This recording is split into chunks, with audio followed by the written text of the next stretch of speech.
Qui n'a pas un jour rêvé de savoir ce qui nous attend de l'autre côté? Eh bien sachez que selon les dires de certains, c'est possible. Bienvenue sur WatchMojo français et aujourd'hui nous faisons le top 10 des personnes revenues d'entre les morts. Family members prayed for God's direction. Nous publions de nouvelles vidéos chaque jour, alors abonnez-vous et activez la petite cloche pour votre dose quotidienne de WatchMojo. Pour cette liste, nous compilons des résurrections ayant eu lieu à des époques différentes, aux quatre coins du monde et surtout dans des circonstances variées. Nous acceptons autant les femmes et les hommes que les bambins et les vieillards. Tout ce qui compte, c'est de revenir d'entre les morts. Numéro 10, Carlos le Balafré. En septembre 2007, Carlos Camero, un Vénézuélien de 33 ans, est déclaré mort des suites d'un accident de la route. Ce n'est que le début de l'horreur. Alors que les médecins légistes entament son autopsie, ils constatent que leur scalpel fait saigner le visage du cadavre, ce qui n'est pas normal. Et là, Carlos se réveille à cause de la douleur. Et ce n'était sans doute pas lui le plus surpris. Que dire de l'épouse de Camero qui était venue identifier le corps de son mari et le croise dans le couloir bien vivant. Coucou chérie. Numéro 9, mourir à ses funérailles. Déplaçons-nous en Russie où Fagiliu Mukhamedyanov a surpris tout le monde après sa mort, y compris elle-même. À 49 ans, cette femme est déclarée morte à tort par les médecins. Et c'est lors de ses funérailles, dans son cercueil ouvert, qu'elle s'est réveillée. Traumatisée en voyant ses proches la pleurer et prier pour elle, Fagiliu fait une attaque cardiaque. Malgré une rapide hospitalisation, l'issue est cette fois bien fatale. Son mari songe à poursuivre l'hôpital pour avoir bâclé la déclaration de décès de son épouse. Pas facile de devoir faire deux fois son deuil.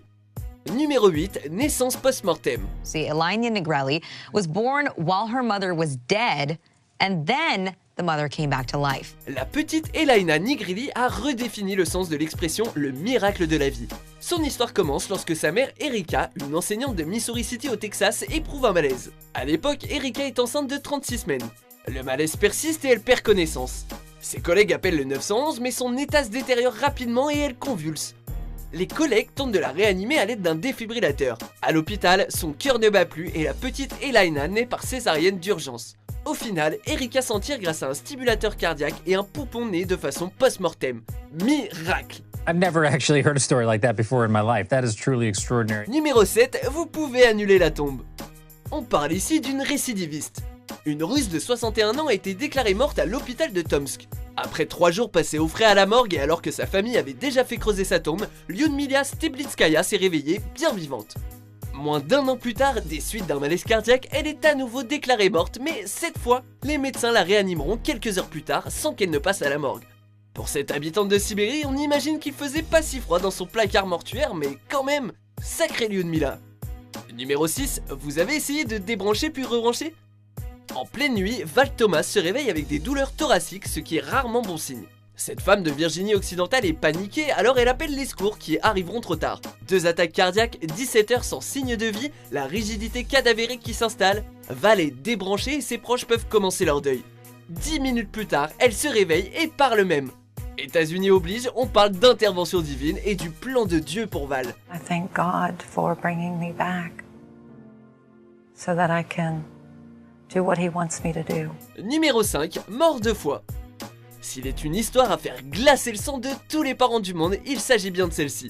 Imaginez un enfant de 2 ans qui repose dans son cercueil jusqu'au moment où il s'assoit d'un bond pour demander à boire. Un miracle ? Jusqu'à ce qu'il se recouche dans son cercueil, mort de nouveau. C'est l'histoire tragique du petit Kelvin Santos, un Brésilien de 2 ans, mort pour une première fois des suites d'une pneumonie. Malgré des tentatives de réanimation à l'hôpital, le petit garçon ne se réveillera plus. Un ascenseur émotionnel dont se serait bien passée la famille.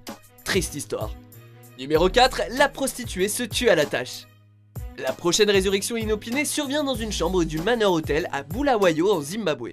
Alors qu'une prostituée exerce son métier, elle s'effondre littéralement sur son client, vraisemblablement morte. Puis c'est le soulagement et un peu l'horreur. Lorsque l'on place la défunte fille de joie dans son cercueil, elle revient à la vie en hurlant, persuadée qu'on essaye de la tuer.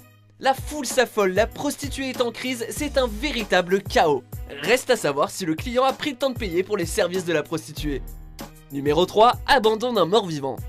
Une histoire de quinquagénaire sud-africain mort qui sort en criant d'une morgue, ça vous dit ? Alors voici votre homme.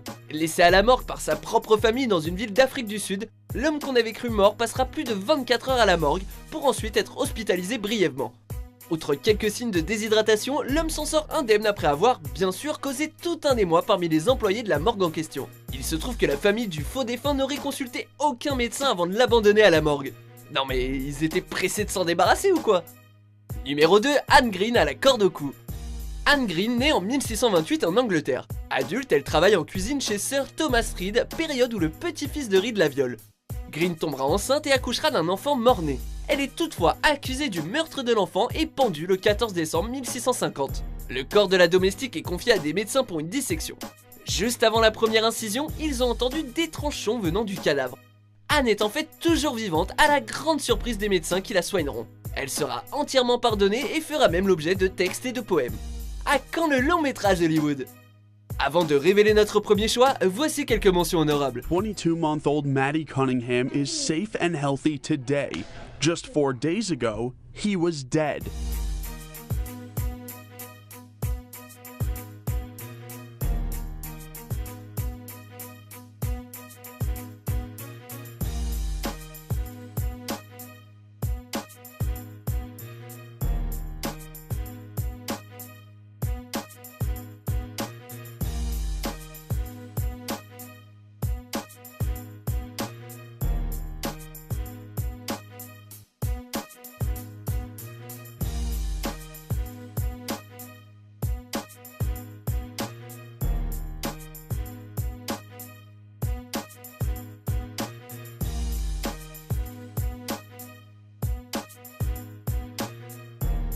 Numéro 1, la vie inachevée de Li Jiufeng. À 95 ans, Li Jiufeng pouvait déjà se vanter d'avoir vécu longtemps. Et pourtant, après avoir été retrouvée sans vie à son domicile de Beiliu en Chine, elle en redemande. Malgré les efforts des voisins et aucun signe de vie, son corps lui reste chaud. La décision est prise cependant de l'enterrer 2 jours plus tard. Mais la nonagénaire devait pas trouver son cercueil hyper confortable, du coup elle en est sortie avant d'être mise en terre. Après cette bonne sieste, elle s'est cuisinée à manger, au calme. Les autorités médicales locales parlent d'une mort artificielle.